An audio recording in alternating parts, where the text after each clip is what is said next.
Hello friend, स्वागत है आपका अपना यूट्यूब चैनल विनीत एजुकेशन पे।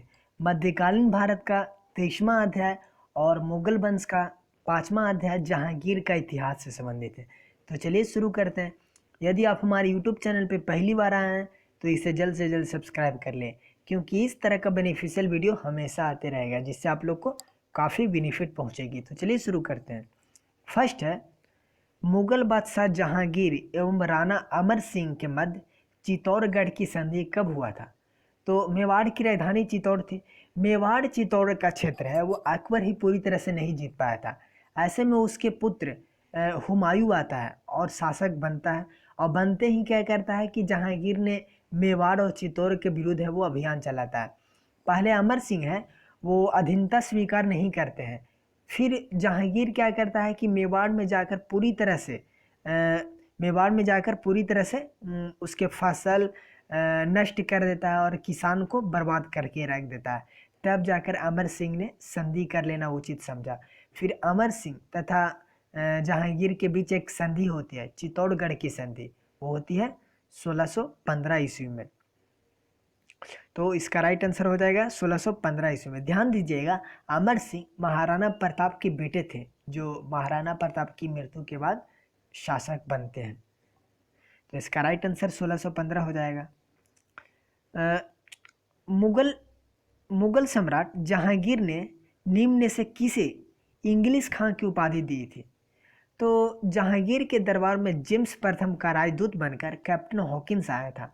जहांगीर ने इसे 400 मनसब एवं इंग्लिश खां की उपाधि दिया था। तो इसका राइट आंसर हो जाएगा विलियम हॉकिंस, कैप्टन हॉकिंस या विलियम हॉकिंस। तो जब खुसरो विद्रोह कर देता है अपने पिता के विरुद्ध, तब क्या करता है कि जहांगीर इस बात से गुस्सा हो जाते हैं और अर्जुन देव की हत्या करवा देते हैं। तो इसका राइट आंसर हो जाएगा गुरु अर्जुन देव।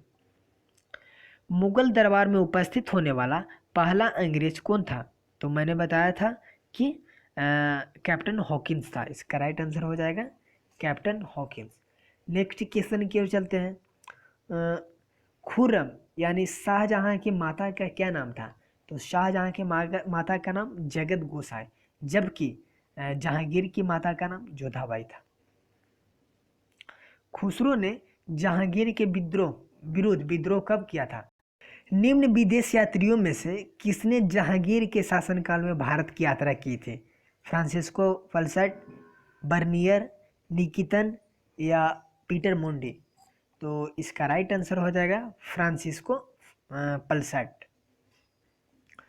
मुगल चित्रकला किसके राज्यकाल में अपनी सर्वोच्च स्थान या सर्वोच्च पराकाष्ठा पर पहुंची थी? तो जहांगीर के काल को चित्रकला का स्वर्ण युग कहा जाता है। जहांगीर के काल को चित्रकला का स्वर्ण युग कहा जाता है। ये तुजुकी जहांगीरी में खुद कहता है कि अगर नाक, कान, सर अन्य चित्रकारों के द्वारा बनाए गए हैं तो भी मैं यह बता सकता हूँ कि किस चित्रकार के द्वारा कान बनाए गए हैं और किस चित्रकार के द्वारा आँख बनाया गया है। चित्रकला में जो है वो जहांगीर काफ़ी रुचि रखता था। तो इसका राइट आंसर जहांगीर हो जाएगा। निम्नलिखित में से कौन नूरजहां के गुट का सदस्य नहीं था? तो जब जहांगीर का नूरजहां से 1611 इसमें विवाह होता है, तब इसका शासन है यानी शासन पर क्या होता है कि नूरजहां का प्रभाव बढ़ जाता है। फिर दरबार दो गुटों में बढ़ जाता है। दरबार होता है क्या, दो गुटों में बढ़ जाता है। एक गुट नूरजहां का सपोर्ट करता है जबकि दूसरा गुट जहांगीर के सपोर्टर रहते हैं। तो नूरजहां के गुट में मीर ग्यास बेग थे जो नूरजहां के पिता थे, और दूसरा असमत बेग जो नूरजहां की माँ थी। ध्यान दीजिएगा, नूरजहां की माँ असमत बेगम वही थी जो गुलाब से इत्र बनाने की खोज की थी, कला की। आसफ बेग भी थे, जो आसफ बेग कौन थे? तो नूरजहां के भाई था।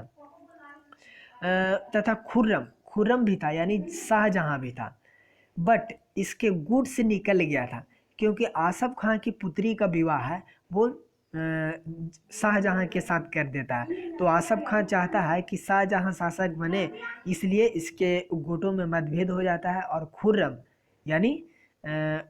यानी शाहजहां और एक आसफ खां दोनों क्या करता है, गुट से बाहर हो जाता है। तो इसका राइट आंसर हो जाएगा आसफ खां और खुर्रम दोनों दोनों गुट से बाहर हो जाते हैं। तो इसका राइट आंसर हो जाएगा ए और बी दोनों, यानी एक से अधिक।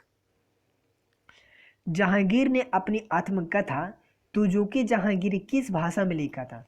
तो मुगल काल में दो ऐसे शासक रहे हैं जिसने अपनी आत्मकथा खुद लिखी थी।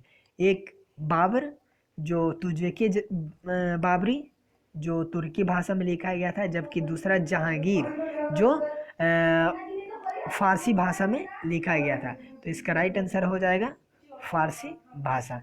नेक्स्ट क्वेश्चन की ओर चलते हैं। तो मुगल शासक जहांगीर के समय दो अस्पा एवं सिंह अस्पा किससे संबंधित था? न्याय विभाग से, राजस्व विभाग से, सैन्य विभाग से या चित्रकला से? तो इसका राइट आंसर हो जाएगा सैन्य विभाग से संबंधित था। निम्नलिखित में से किसने जहांगीर के विरुद्ध विद्रोह किया था? खुर्रम, खुसरो, महाबत खां और चौथा है आशफ खां।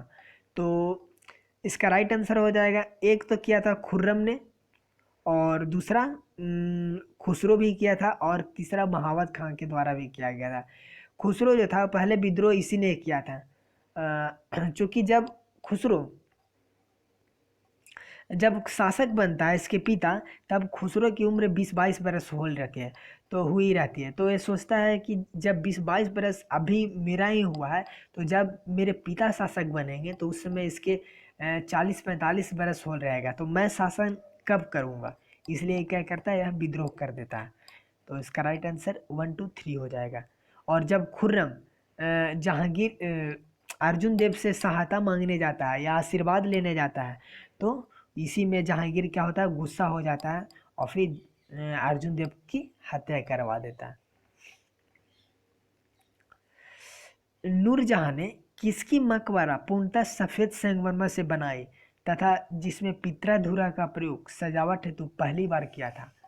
तो किसके द्वारा किया गया था? मिर्जा ग्यास बेग। ध्यान रखिएगा, मिर्जा ग्यास बेग हैं वो नूरजहां के पिता थे, तो आप ध्यान रख सकते हैं। किस सिख गुरु की हत्या मुगल शासक जहांगीर ने करवाया था? खुसरो जहांगीर के विरुद्ध विद्रोह करता है वो 1606 ईस्वी में करता है। इसका कारण यह होता रहता है कि उस समय खुसरो की उम्र रहती है वो 20-22 साल रहती है, यानी वो देखता है कि यदि मेरे पिता इस समय शासक बनते हैं, तो यदि इस टाइम से यदि वो 20-22 साल भी शासक बनते हैं, राजा बनते हैं, तो उस समय मेरी उम्र 40-45 साल हो चुका होगा, तो मुझे अच्छा अवसर नहीं मिल पाएगा शासन बनने, तो इसलिए वह विद्रोह कर देता है।